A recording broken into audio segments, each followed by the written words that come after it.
Assalamualaikum warahmatullahi wabarakatuh.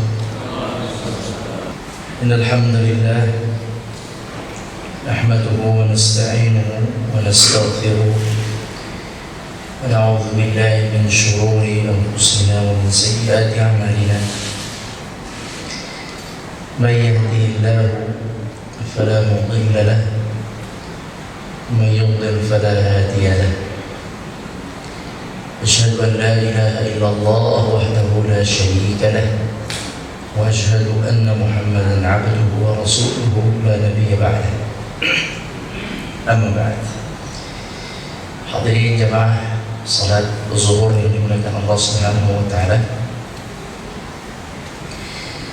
Puji syukur alhamdulillah kita bisa bertemu kembali. Semoga Allah meridhai dan merahmati kita. Amin ya rabbal alamin. Salawat dan salam kepada Nabi kita, Nabi besar Muhammad sallallahu alaihi wasallam. Mari dibuka bukunya halaman 60. Kita akan belajar surat Az-Zalzalah.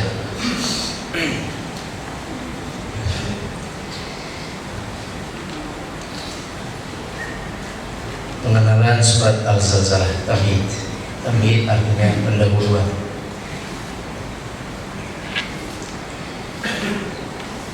Di manakah diturunkan surat Az-Zalzalah? Surat Az-Zalzalah diturunkan di Madinah menurut jumhur ulama.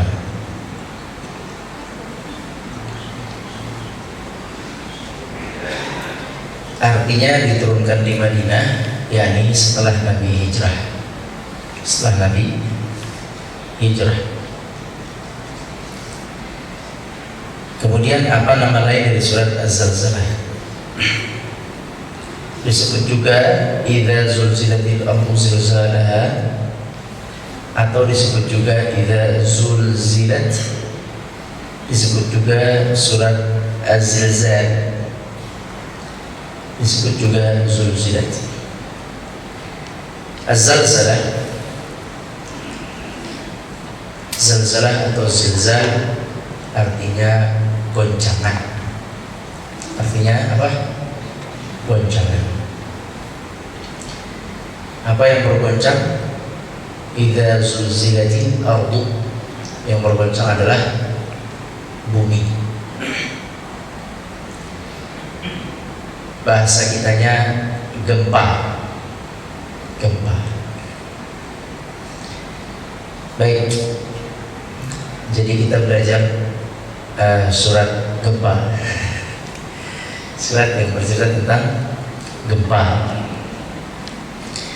Jadi kalau ada gempa, antum ingat Az-Zalzalah.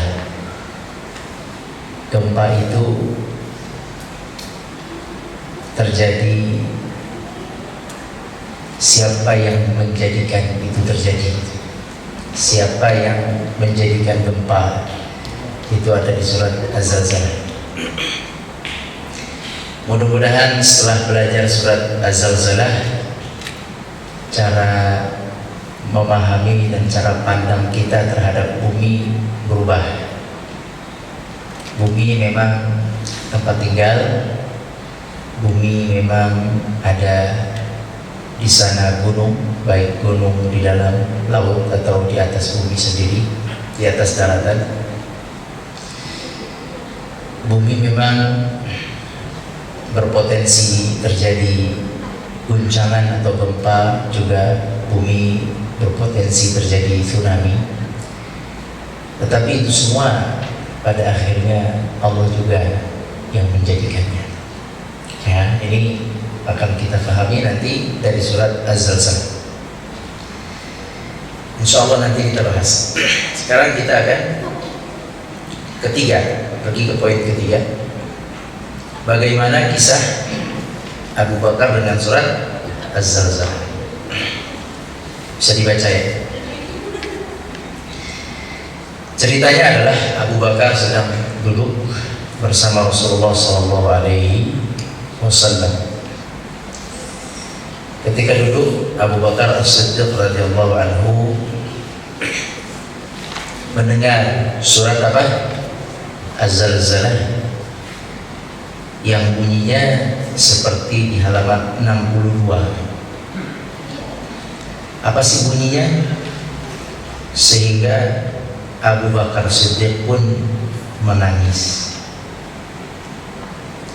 Apa bunyinya ini? Abu Bakar Siddiq menangis. Nanti tebak-tebakan ya, antum silakan cari ayat mana yang membuat Abu Bakar Siddiq menangis. Abu Bakar Siddiq menangis. Rasulullah SAW pun bertanya, apa yang membuatmu menangis wahai Abu Bakar? Abu Bakar menjawab, surat ini membuatku menangis. Kemudian Rasulullah SAW berkata kepadanya, seandainya kalian sama sekali tidak berbuat dosa, salah dan dosa, yang dosa-dosa itu akan diampuni oleh Allah, maka Allah akan pasti menciptakan kaum yang berbuat salah dan dosa, sehingga Allah akan mengampuni mereka. Ini jawaban Rasul. Kira-kira yang mana yang membuat Abu Bakar menangis? Silakan buka halaman 63 dan 64.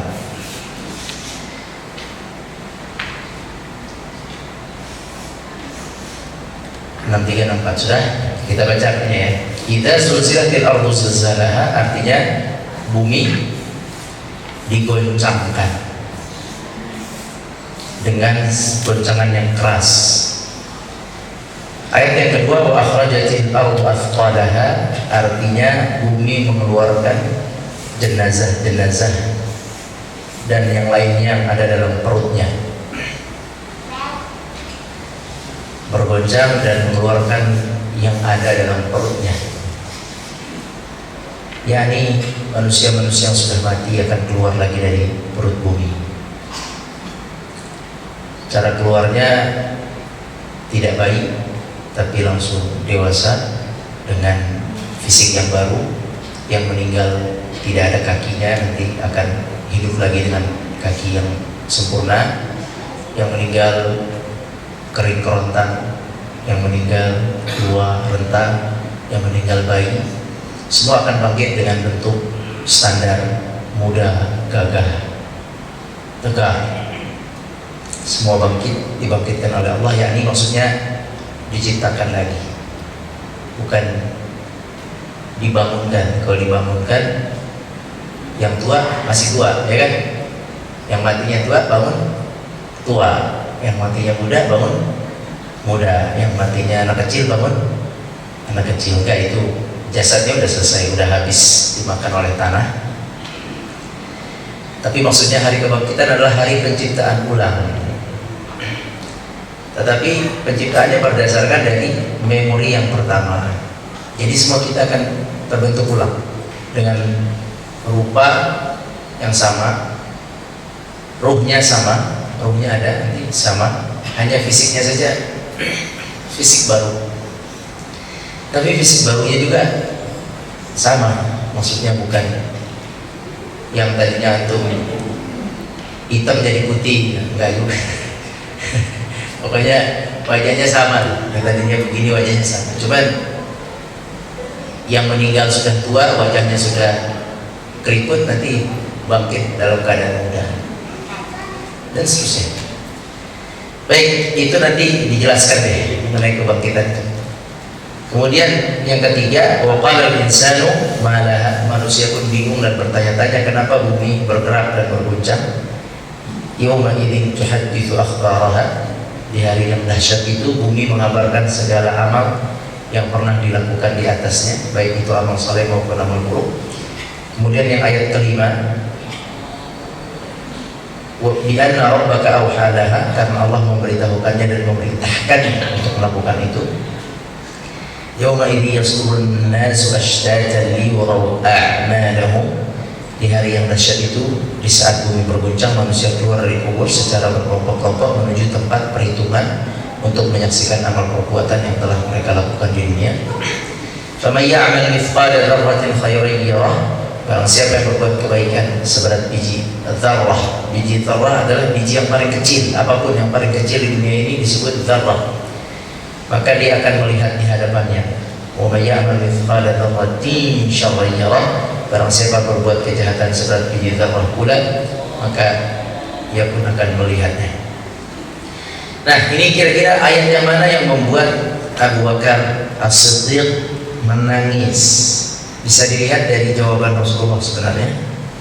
Rasulullah berkata halaman 60, seandainya kalian sama sekali tidak berbuat salah dan dosa, yang dosa-dosa itu akan diampuni oleh Allah, maka Allah pasti akan menciptakan kaum yang berbuat salah dan dosa sehingga Allah akan mengampuni mereka. Nah,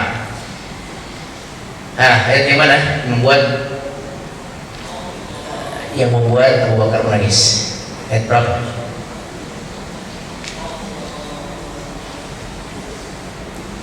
Satu, dua, tiga, empat, lima, enam, tujuh, 8. Ayat berapa? Sekali tahu. Ayat berapa Pak? Kira-kira? Ayo, nggak apa-apa, biar nggak ngantuk. Silakan. Ayat 6. Yasdurun nasu ashtatan liyura a'malahum. Betul? Boleh? Ayat 6. Ada lagi? Kenapa ayat 6? Ihzab. Oke, baik. Barakallahu fiik, mumtaz. Ada lagi? Nah, sudah. Ayo. Yang di belakang. Ayat berapa?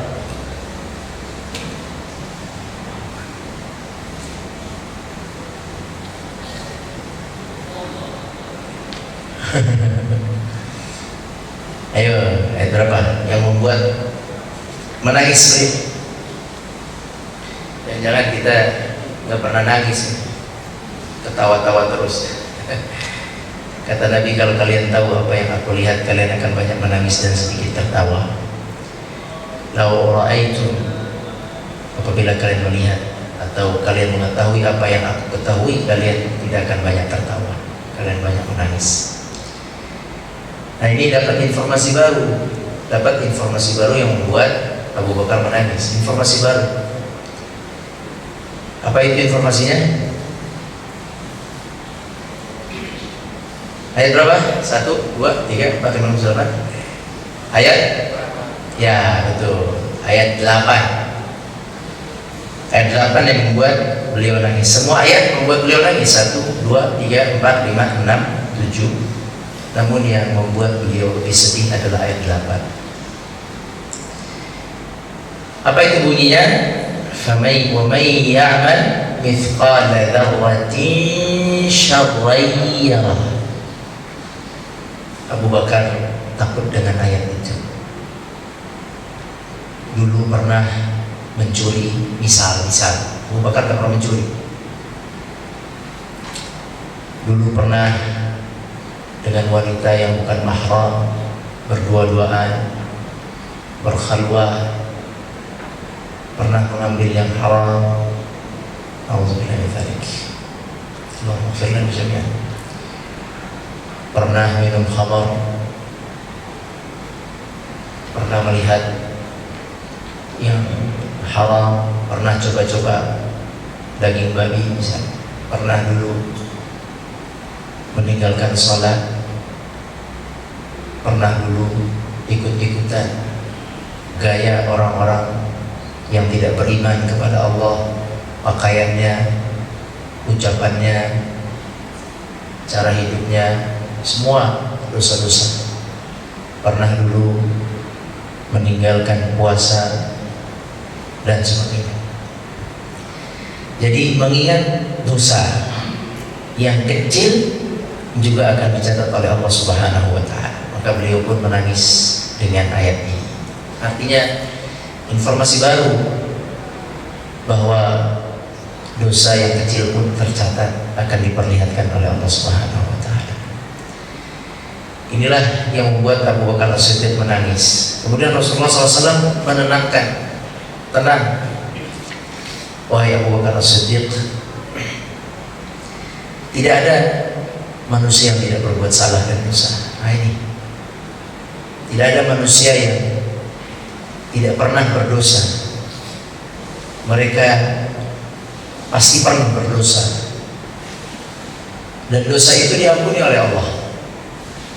Dan Allah paling senang adalah dengan orang yang bertaubat. Ya, ini catatan. Allah itu paling suka dengan orang yang mengaku salah. Siapa di antara antum yang selalu merasa menang dan benar di hadapan makhluk, segeralah minta maaf kepada Allah. Biasanya orang yang selalu merasa benar di hadapan makhluk, dia akan sering merasa benar di hadapan Allah SWT. Gak pernah merasa bersalah. Tapi orang yang sering merasa bersalah nih di hadapan manusia, ya afwan, ana salah, maafin ana. Maaf Pak, iya ada kelalaian dari saya, walaupun tidak sepenuhnya, tapi ada kelalaian saya, minta maaf. Orang yang seperti itu, mengakui kesalahan itu orang yang paling dicintai oleh Allah. Kata Allah Subhanahu wa taala, kullu bani Adam, kata Nabi sallallahu alaihi wasallam, kullu bani Adam khata', setiap anak Adam itu pasti salah. Wa khairul khata'in at-tawwabin atau at-tawwabun. Orang-orang yang salah itu bisa menjadi orang terbaik, yaitu apabila dia mengakui kesalahannya, yang bertobat. Dan Allah Subhanahu wa taala berfirman, innallaha yuhibbut tawwabin. Sesungguhnya Allah mencintai orang-orang yang bertaubat dan sangat cinta. Nah, inilah yang menyebabkan salah satunya hatinya as-siddiq. As-siddiq, atau as-siddiq artinya apa? As-siddiq Pak? Yang jujur. Nah, Abu Bakar as-Siddiq adalah jujur dalam beriman kepada Allah. Orang yang jujur dalam beriman kepada Allah, as-Siddiq, dia akan takut kepada Allah dalam kesendirian. Banyak orang yang tidak takut kepada Allah dalam kesendirian, dalam ketidaktahuan orang banyak, dia berdosa. Kata Allah, kata Nabi sallallahu alaihi wasallam, "Adz-dzunub al-ithmu ma takhafu ay yattali'a 'alaihi nas." Dosa itu yang kamu lakukan orang lain tak mau lihat. Kalau siapa dia tuh ngelakuin sesuatu orang lain nggak mau lihat, dosa. Dosa itu. Jadi kalau antum melakukan sesuatu ngumpat-ngumpat nih, itu kemungkinan besar itu dosa. Abu Bakar As-Siddiq adalah orang yang jujur, yang takut kepada Allah dalam kesendirian, yang tidak manusia melihat. Dia jujur dalam iman. Dimanapun berada beliau beriman. Sedang sulit beriman, diusir hijrah beriman, bahkan dicela oleh ayahnya tetap teguh dalam iman. Dalam kebahagiaan tidak angkuh, beliau tetap beriman. Dalam kemenangan jadi khalifah tidak sombong, tidak bongkak, dia tetap beriman. Beriman dalam setiap keadaan adalah as-siddiq, as-siddiq. Maka beliau mendapat gelar as-siddiq, orang yang paling tulus dalam mengimani Allah Azza wa Jalla. Di masjid antum beriman. Anda nggak tahu di luar kita beriman nggak? Di depan kita nih keluar sini ada akhwat tidak menggunakan pakaian yang sewajarnya. Kalau kita beriman, kita akan menjaga diri kita dan menarik pandangan kita dari dia. Gampangnya begitu. Tapi kalau kita di luar tidak beriman, kita akan berbicara dengan teman kita, lihat tuh, dideskripsikan bentuknya. Di kolam renang ini masalah. Karena kita mau berenang, tapi di sini campur-campur. Di situ banyak maksiat. Hanya kita yang bisa menjaga diri kita. Kita jaga mata kita jaga pendengaran kita di situ. Jadi keimanan yang jujur adalah keimanan yang bisa menjaga imannya di mana-mana. Di kantor kita tidak tahu di kantor apa yang terjadi, ada mungkin kejujuran, ketidakjujuran. Udahlah, nggak ada yang tahu, kita palsukan.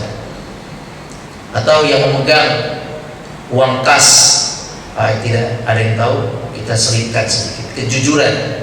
Atau di masjid beriman, nanti pergi ke tempat wisata tidak beriman. Di masjid karena sama teman-teman salat masjid tepat waktu, enak bersama-sama. Ketika jalan-jalan happy berbahagia, dia lupa dengan imannya, dia tidak salat tepat waktu.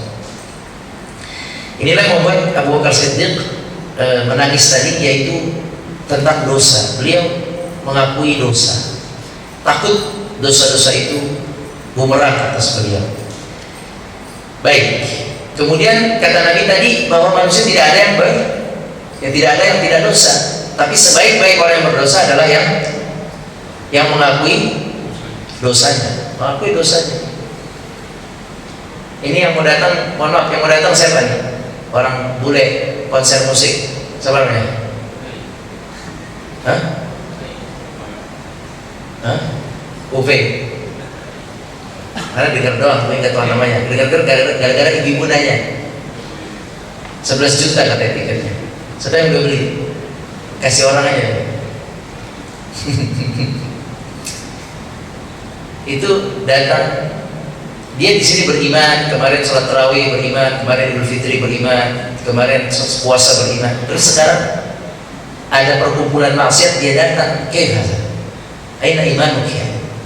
Aina sidquka ma Allah? Mana jujur ente sama Allah? Kayaknya bohong.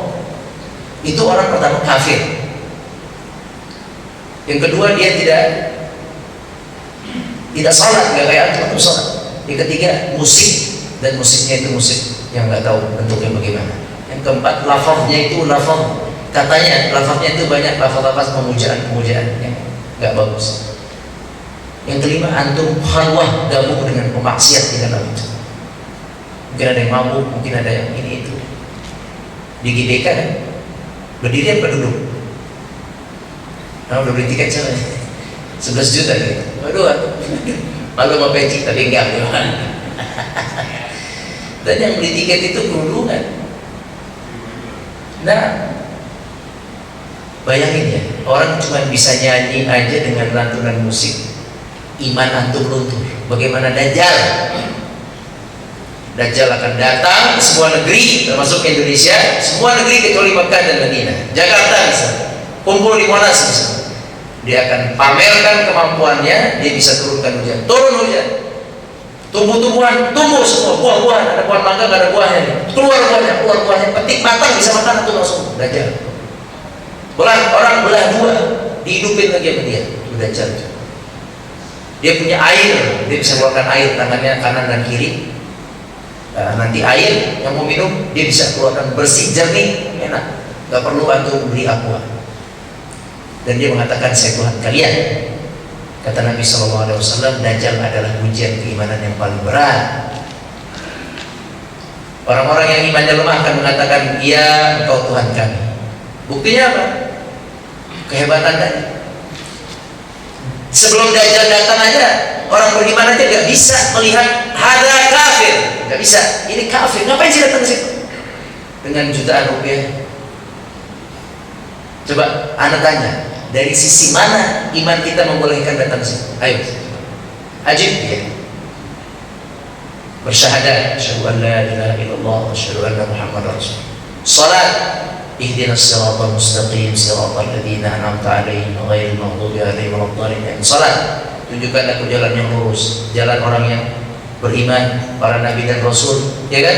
Bukan jalan orang yang sesat, bukan jalan orang Yahudi Nasrani. Ini agamanya apa dia? Agamanya apa? Gak ada agamanya lagi. Mending Al-Quran ada Yahudi Nasrani. Gak ada agamanya. Ya ini doa ihdinas siratal mustaqimnya mana? Mana kok enggak? Mana? Mungkin ada yang baca Al-Kahfi ikut ke situ. Malam Jumat baca Al-Kahfi. Jumat baca Al-Kahfi, kata Nabi, barang siapa baca Al-Kahfi dia akan diberikan dua cahaya, diberikan cahaya antara dua Jumat. Cahaya yang dimaksud adalah matanya itu, batinnya, imannya melihat ini majelis gak benar, gak perlu saya datang. Begitu. Ada di sini ilmu, alarmnya ada di sini.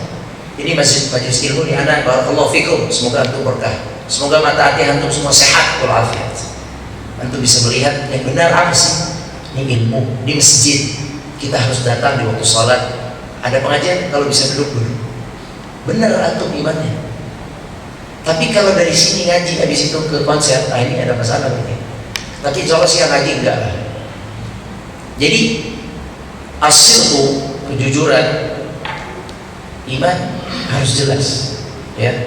Dan Nabi SAW tadi lagi-lagi mengatakan apa sih tadi? Dosa ya. Kembali lagi kita tuh harus mengakui dosa. Mengakui dosa. Tadi ada contoh yang tadi, yang orang tadi. Ada contoh orang yang tadi datang, ada orang beriman dan hadir karena dia nggak mengakui dosa.